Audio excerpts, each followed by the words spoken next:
As students are heading back to school, I can't help but thinking about some of my own school memories.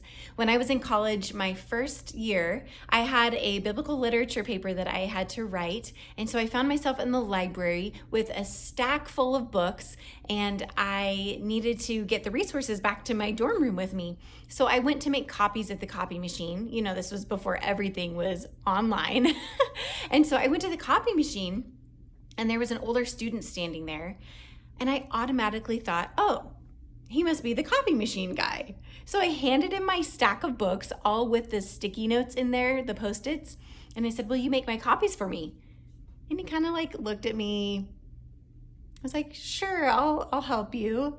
And so I like would hand him my quarters, and he just kept making copies, and we kept chatting, and he found out my name's Carly, I'm a freshman, and I found his name and he was a senior. And for probably like 15 minutes, he made my copies for me. Well, I left with my copies and a new friend, I thought. And so I went back to my dorm and I told one of my friends, oh, hey, have you met the copy machine guy? And she was like, Carly, there's no copy machine guy. I'm like, well, yeah, there is. His name is such and such, and he helped me with my copies. And she's like, no, he didn't. He did that out of the kindness of his heart. You are such a goof, Carly. There's no copy machine guy. And I was mortified. I could not believe I did that. And he was so nice to me to not say anything, but I was so embarrassed that I avoided him at all costs on campus because I was so embarrassed about it. And because of that, I don't think I ever really interacted with him again.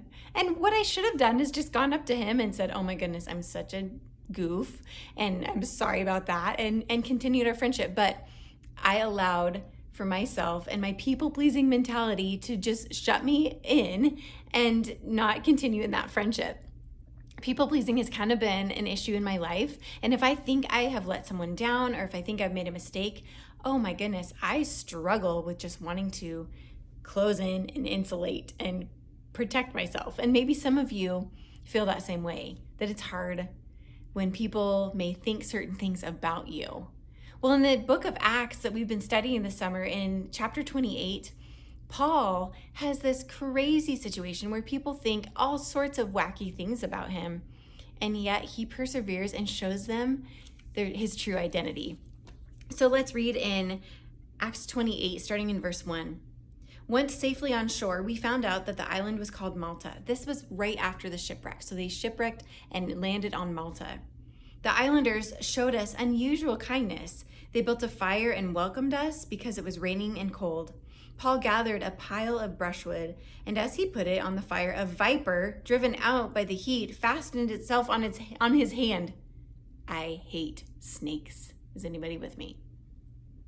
When the islanders saw the snake hanging from his hand, they said to each other, "This man must be a murderer. For though he escaped from the sea, justice has not allowed him to live."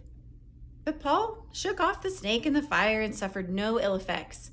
The people expected him to swell up or suddenly fall dead, but after waiting a long time and seeing nothing unusual happen to him, they changed their minds and said he was a god. So in the matter of just a couple of minutes, these people accuse Paul of being a murderer. They don't even know him. And then they flip completely to the other side, and then they say he must be a god. These people are so fickle, and they just go back and forth. And friends, if I were in Paul's shoes, I just would have gotten defensive and wanted to close in, shut them out, not interact with them anymore. And yet we don't see that in the scripture. We don't read that he was defensive. We don't read that he even really responded. He just let God take care of him and be his defender.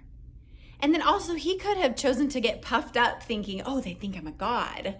But as the story continues to unfold, we see that he shows who the true God is and shows his identity as a follower of God. See, after that, he's taken to the chief official, and he connects with this chief official of the island, and that chief official's family member is sick. And so Paul goes and he prays for this man's father. And it says that Paul went in to see him, and after prayer, placed his hands on him and healed him.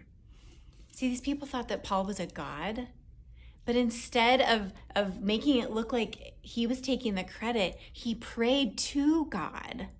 And that showed where the power was coming from. It showed his identity as a child of God and a follower of God. And after that, many people were healed and cured of their sicknesses because of Paul's faithfulness to God and God working through Paul.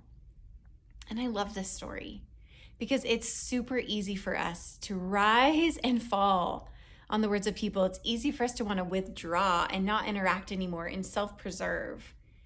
But instead, God gives us the grace, just like he did Paul, to continue to serve and interact with people because people aren't our boss, but God is. Now, I'm not saying throw out your relationships. We need relationships and we need accountability, but we must be careful about how much power we give to the voices of people. In Proverbs 29:25, it says, "The fear of man will prove to be a snare, but those who trust in the Lord are kept safe." And so that's my challenge for me this week. That's my challenge for you, is for us to trust in the Lord and for us to find our safety and our security in him, to not rise and fall on the opinions and the voices of people, but to faithfully serve God and faithfully serve others. And in doing so, people will see who we are, a follower of Jesus.